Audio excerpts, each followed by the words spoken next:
Hey, Hound Dogs, I'm David Hankins. I'm Paul Hankins. I'm Trevor Hankins. And you're on the air with Power Squared. This week we're going to talk about sort of a cultural phenomenon, Yes. Five Nights at Freddy's. Yep.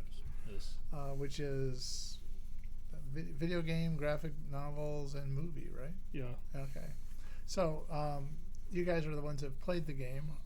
How'd you find out about Five Nights at Freddy's? And Okay, so we actually caught on to Five Nights at Freddy's in real time back in like 2014. Yeah. The first game came out and we heard about it, and You like couldn't escape it. yeah, you couldn't escape it because it was very unique at the time because instead of actively going after like the enemies, you are in a static position and have to stop the enemies from coming to you. okay. In this case, animatronics. Yes, of the Yeah, yes. kind of like a Chuck E. Cheese type place. Right, yeah. So we're like Chuck E. Cheese. Yeah. And so it's basically one of them run amok, right? Kind of the idea. Yeah, so you're you're the night guard, Freddy Fazbear's Pizza, and the animatronics are allowed to roam freely at night, but you have to stop them from getting to your office because they might think you're an animatronic without a suit Okay. or without a exoskeleton. Okay. And they might, if they catch you, they might try to stuff you into one. Okay. So why are they allowed to roam freely at night if they're dangerous? Is that just not explained? I'm asking too many questions. In the first game, that's not explained that much. It's just like to prevent their servos from Locking up. from locking up. Okay. That's what the phone guy tells you anyway. Yeah, that's what phone guy told you. So anyway, we caught on to Five Nights. We learned about Five Nights at Freddy's pretty much when it came out. Okay. And we didn't actually play the game, but what intrigued us was the hidden lore of the game. Mm-hmm. That's what hooked us and a lot of people on the property, even if we never actually played it. Okay. And this was 9 years ago. So what was the platform that came out on? PC. Yes. Okay. It was developed by Scott Cawthon using Click Team Fusion, which is an engine he was comfortable with as an indie developer. Okay. Then within the same year, he put out, was it 3 other games? Or just 2? 3. Yeah, he put out 3 sequels in the same year. Wow. Just months apart from each other because Or like he's... within the span of a year. Yeah, within the span of a year. That's faster than Guitar Hero. Scott was very comfortable with Click Team Okay. as a game engine. So how did these games fit in with each other? Well, each game has some similar base mechanics, but as the series went on, it played with the formula, and then the hidden lore kept building up. Okay, so what is this hidden lore you keep referring to? Okay, so For people who haven't played the game. right in the first game, the story was hidden in newspapers that would randomly show up in one of the cameras, Okay. like on the wall. Yes. And that alluded to 5 children being killed in the establishment at some point in the time. And so from there, people put together that the animatronics were possessed by the spirits of the dead children, which led to a lot of theorizing about why, and the theories. I'll say Matt Pat from Game Theory was a huge proponent of theorizing about the game, but Anyway, fans kept speculating, and as more information came from later games, that led to even more speculation, which kept the fandom alive. Okay. Did Scott do you ever comment about this? Yeah, Scott Cawthon was actually liked seeing what the fandom was talking about, Mm-hmm. and he himself actually watched Game Theory. Okay. And there was actually one time where MatPat presented this theory, and in the comments, Scott was like, "Actually, you're wrong." Yes. So Scott still had it in his head while he was doing it. It was Yeah. Just, okay, it wasn't just random. Okay. Yeah. So the first game, you are you play as Mike Schmidt. We know that because of the paycheck you get on the last night. Okay. You play as Mike Schmidt. You have to defend yourself from 4 animatronics. Technically 5 because of Golden Freddy. Five Nights at Freddy's 2, you play as Jeremy Fitzgerald. I just looked this up again. Okay. You play as Jeremy Fitzgerald at a different establishment. It's a prequel to the original Five Nights at Freddy's. But you don't learn that until the end. Yeah. You learn at the end, so I guess spoiler. That it's a prequel. And there are no doors to defend yourself, but you have to defend yourself against like 11 animatronics.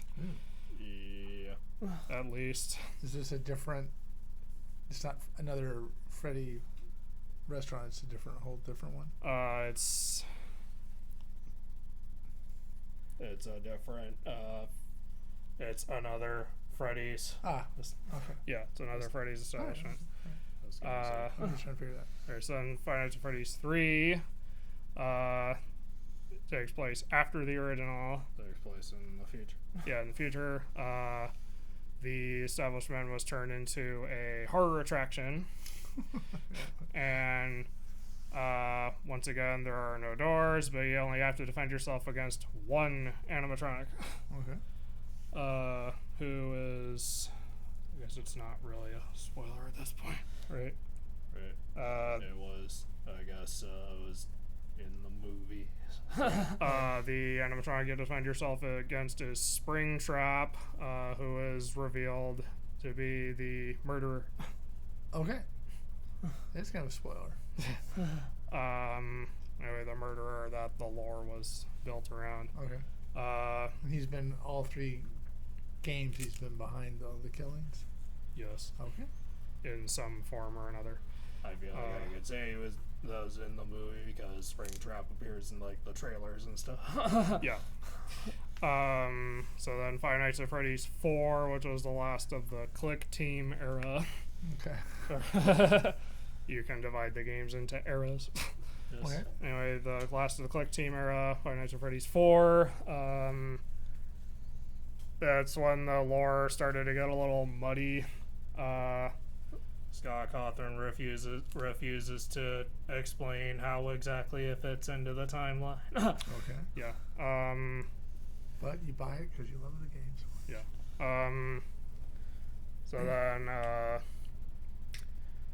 you have to defend you're playing you're in FNAF 4. You are a child in your bedroom, and you have to defend yourself against nightmare versions of the animatronics. Yeah. I guess I misspoke. There was one more Click Team game after that, which was Sister Location. That one was more story driven, which at the time I thought was interesting. Yes. You play as Eggs Benedict Yes. in a Very rich role. that's just a name that a computer gives you. Anyway, you are playing in a different Five Nights at Freddy's establishment, and once again the lore gets a little more complex. So Five Nights at Freddy's. I mean, Freddy's sounds like a place to avoid. People getting killed and all this. Okay, so that was the I think in the third game you're Fred Smith. Something like that, yeah. Okay. So Yeah, Fred Smith.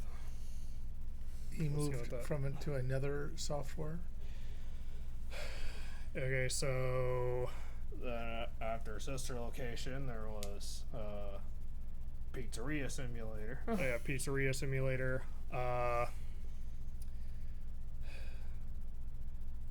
Might be another Click Team game, but that's still the end of the original storyline. Pizzeria Simulator was released for free, presenting itself as a tycoon, as a pizzeria tycoon. But it turns out it's actually Five Nights at Freddy's 6, and its goal was explicitly to wrap up the lore, Okay. which it did fairly neatly. And then that was the last one developed by Scott Cawthon. Then after that, another developer, Steel Wool, took over. Okay.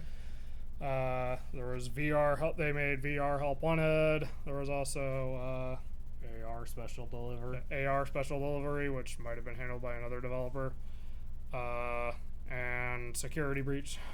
Okay. And these are And they announced a Help Wanted 2. okay. Yes. So Scott Cawthon is not involved with those, or he's sort of an executive producer. Without getting into it, at some point he retired from game development. Okay. However, he's evidently still hands-on with the franchise. Okay.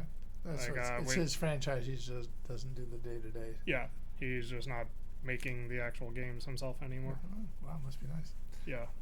There's So I guess you can either divide the Five Nights at Freddy's franchise into the Click Team era or Scott Cawthon era and the Steel Wool era. Okay. there's also the spin-off game FNAF World, which is not connected to the main series. No. Okay. And are these If I developed? recall. Are these also PC games, or are these? Okay, so the games Scott Cawthon made were for PC. Including FNAF World. Yeah, including FNAF World. At some point, they were also ported to mobile and console. Okay. What consoles? Just like PS4, Yeah. maybe Xbox, Okay. Switch. In case somebody wanted to Yeah. find the game and play it, they would have to know. what For sure, console. PS4 and Switch. Okay. So anyway, we never actually played most of the games, and so we watched Markiplier play them. So he made it fun Okay. with his reactions, and also how he was interpreting the lore, and he also went out of his way to look at the secrets. But Trevor and I also kind of obsessively read the fan wiki Okay. because people were figuring new things out. And then kind of recently I got back into watching Five Nights at Freddy's related content, but it's usually from speedrunners like Astral Spiff or people who are challenging themselves Okay. to like, can you beat Five Nights at Freddy's 3 without resetting anything? Okay. So you give Or- yourself little challenges and. Yeah, or can you beat Five Nights at Freddy's 2 without the flashlight? Something like that. So you're watching these videos, watching somebody else play the game. Yeah. Okay. The one game that I did actually play was Security Breach Okay. on PS5. I went with that one because, unlike the other games, it was more free roaming, and based on what we saw in the trailers, it seemed more our speed. Okay. Then I also played this and the Ruin DLC that came out months later. Okay. So I know you guys are not really into horror per se. Right. Is this less scary or? Yeah, that's okay. That's kind of the funny thing. As the series went on, it's been argued there's been more kidified. Like, instead of you can argue about how dark the original games were, but the original games were definitely much darker than the more recent stuff. Which, because Five Nights at Freddy's attracted a huge child fan base. Yeah. We were in our early 20s.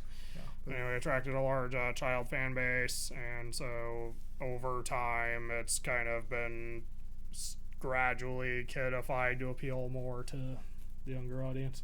Okay. Especially during the Steel Wool era. Like, I guess kind of a mini review, but Security Breach really isn't all that scary. Okay.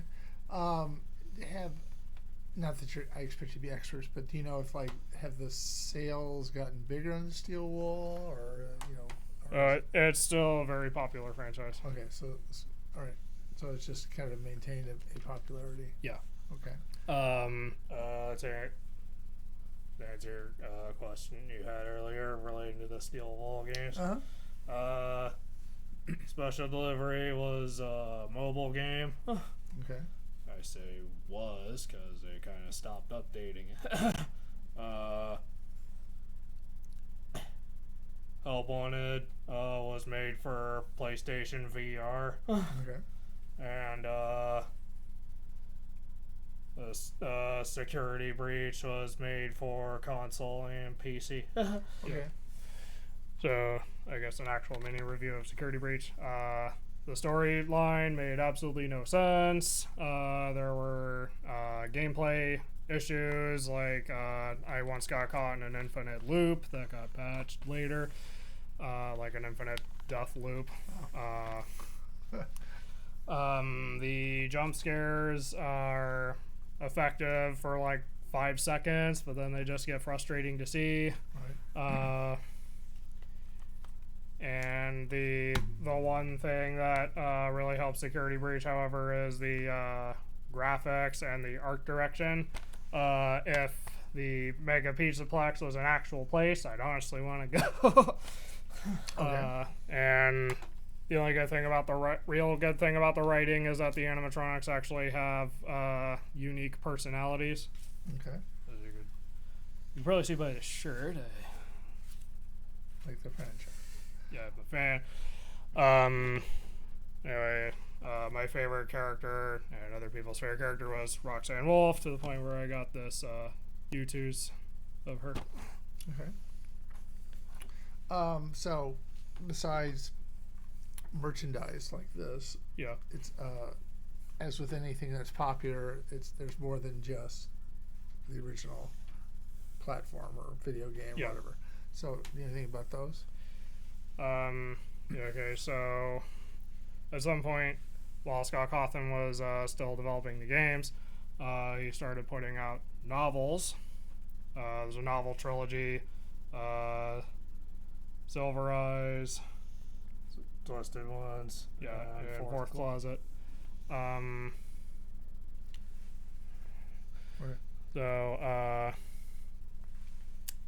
we read the novels. Now the novels were in their own continuity, separate from the games, so it's not like reading the novels would suddenly answer any question. Yeah, suddenly answer questions, although stuff from the novels did eventually kind of trickle back down into the games in a weird way. So we read the novels. At first, it was intriguing because we wanted to see like where are they going with this different direction. But then the third one, we just really didn't like the ending because there was this twist that came almost completely out of nowhere. At least that's what we thought at the time. So we we ended up not liking the novel timeline as much. Did he write those too, or do you have somebody write them for him? Someone else wrote them. Okay. Although he supervised. Right, of course. It's his property. Yeah. Yeah, I totally understand. Is it Kira Breed Risley? Yeah, Kira Bread Risley? Yeah. Risley. Okay. Hopefully I didn't just butcher that. Actually, you said their book wasn't very good. I'm sure they don't care. Anyway, those later got adapted into graphic novels, which I've considered like borrowing from the library or something, just to see how different, to see if there are any like major differences, or if, fingers crossed, they fix the story. And then, so there's that. There's also other spin-off books. There was the Fazbear Frights series, which is anthology books. Yeah, which are not canon. Okay. And then with Security Breach, though, that spawned its own spin-off novel series. Tales from the Pizzaplex. Yeah, Tales from the Pizzaplex, which kind of is, kind of isn't canon. Okay. They're supposed to be canon. Right, but I guess some stories are ambiguously canon. All right. This- Then with Security Breach, there was the Ruin DLC, which was actually way better than the base game. All right. That was a free update. Don't let the software developers hear you say that too loud. But like it's actually general consensus. The DLC played more to Steelable's strengths in terms of gameplay and story. The storytelling wasn't 100% perfect, but it was still like more. It still felt more complete than the base game, and it was actually more fun going through that. And it also introduced a VR or AR mechanic. Mm-hmm. Yeah, an AR mechanic within the game. Yeah, it's Kira Breed Risley.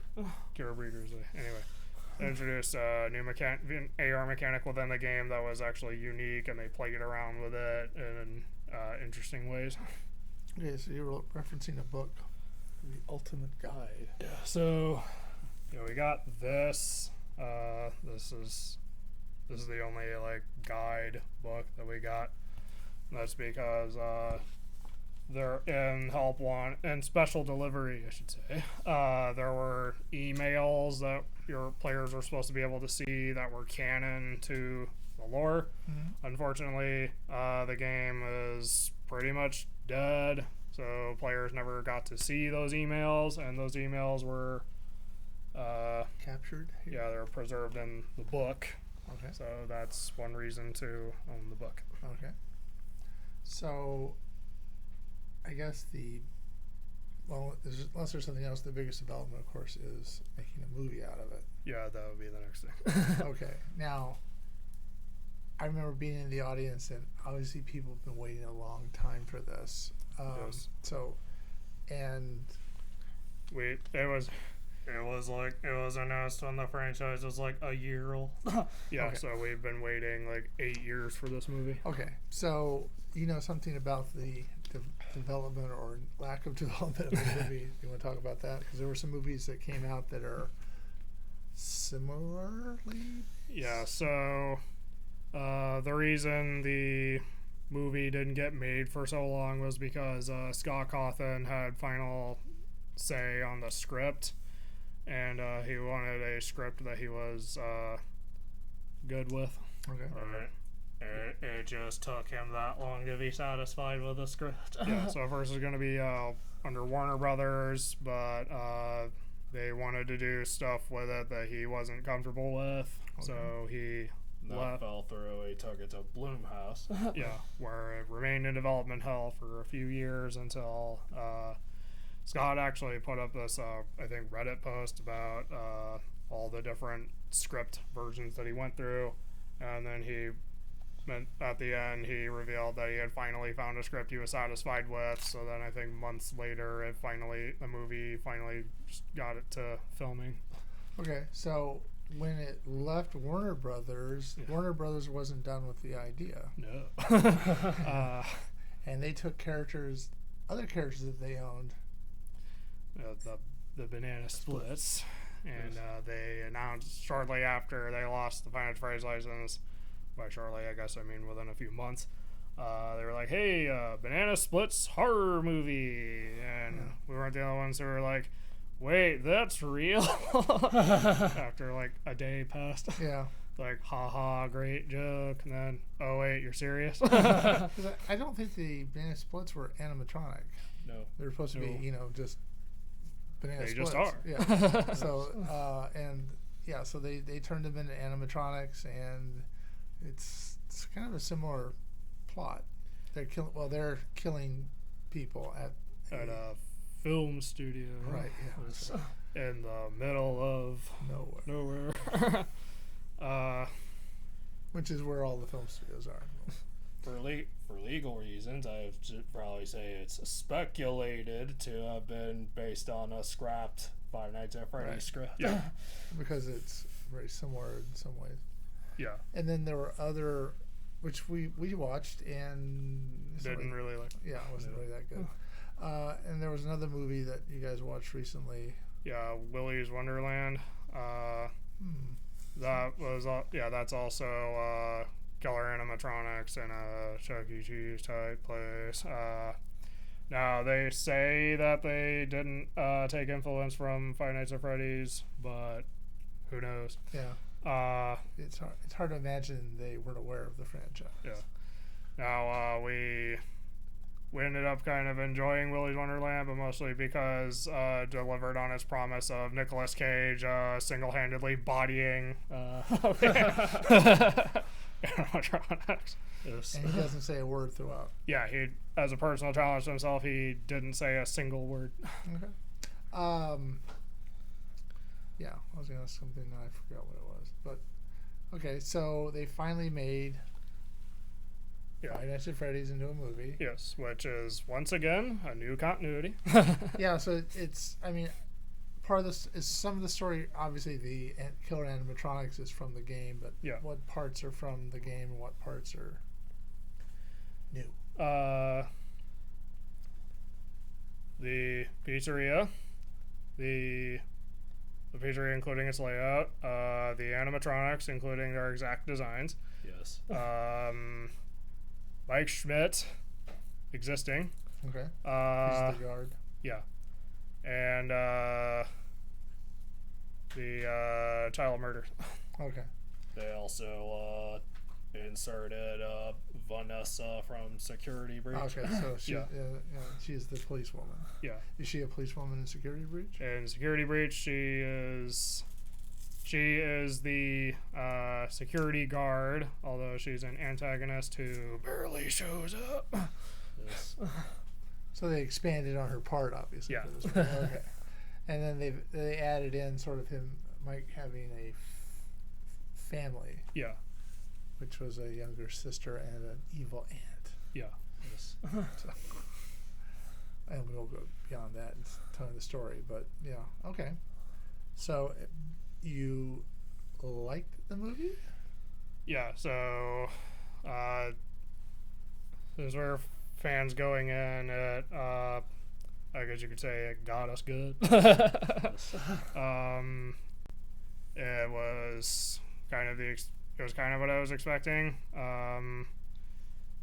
It took the story, expanded on it. It was cool seeing certain things recreated exactly from the games. I liked seeing the Easter eggs and fan references. They even got in some YouTuber cameos. Yeah, I was gonna mention that. Yeah, they got Matt Pat and Corey X Kenshin. And one of them was killed off right away, right? One of them was the security guard? No. Markiplier was supposed to be the okay. security All right. guard. Yeah, I tried to He get my was- were mixed up. Sorry. He happened to be filming his adaptation of the video game Iron Lung at the exact same time. Okay. And the schedule just wouldn't work out for him. Okay, sorry. And so where were these other?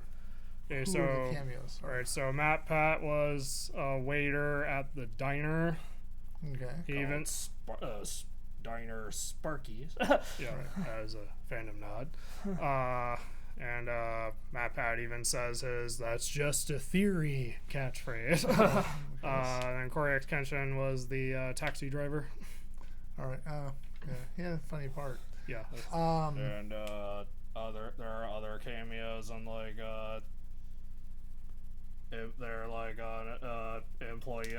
employee of the month photos. Yeah. Cute. So you got a lot of, and then obviously the audience we were watching. This was 2:30 on a Friday, Yeah. and there were a lot of. There was fairly well packed. I mean, the movies had done very well. It was number one the first week it was out. Yeah. Maybe number one second week it's out.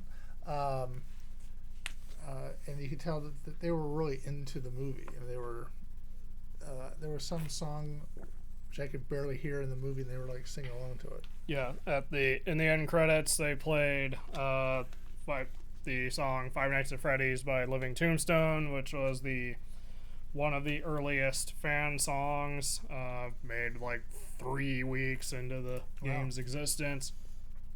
And it's easily the most famous. Okay. So are we done talking about it, or something else you want to say? Okay, I'm not sure I got anything. So that's it for the song. With the movie, so anyway, we enjoyed it, and I want to see Five Nights at Freddy's 2. That said, there are some genuine criticisms that I had been kind of thinking about. Okay. Like, it's not really that scary. No. Which the PG-13 rating might have held that back a little. If they, for a sequel, if they do ramp up the horror, they don't have to do like tons of blood and gore, but they could easily go in a psychological direction. As I personally like psychological horror more than I do like body horror. The villain wasn't really that present. He just kind of shows up at the end. Yeah. Vanessa still wasn't that well written. No, and Like, some of her dialogue was weird. her backstory was a little. Yeah. Still probably better written than the game she was from. Yeah, Which but apparently isn't saying much. Okay. I mean, like a line that she had that people kind of latched onto as being particularly odd was like, "If you come back, I'll shoot you." Not if you bring her back, yeah. I'll shoot you. Yeah, not arrest Yeah. you because she's a police officer. Right. Shoot you, which seems a little weird. Yeah. I also thought it was kind of odd that when there's a break-in and he would be responsible for it. I'm like, I don't really think that's how the law works. But Yeah. But anyway, for sure, the lack of like being actually scary and the villain not being present are two genuine criticisms I can easily agree with. There's also, for some people, like some questions, even within the movie, kind of didn't go, kind of went a little unanswered. Like, how was Mike able to escape from Foxy? right. Stuff like small stuff. I think they were trying to also to sort of, have more of a. It's more than just being at the Freddy's. There's a story. They gave Mike Schmidt something to work for, something to try to make his character grow. Yeah.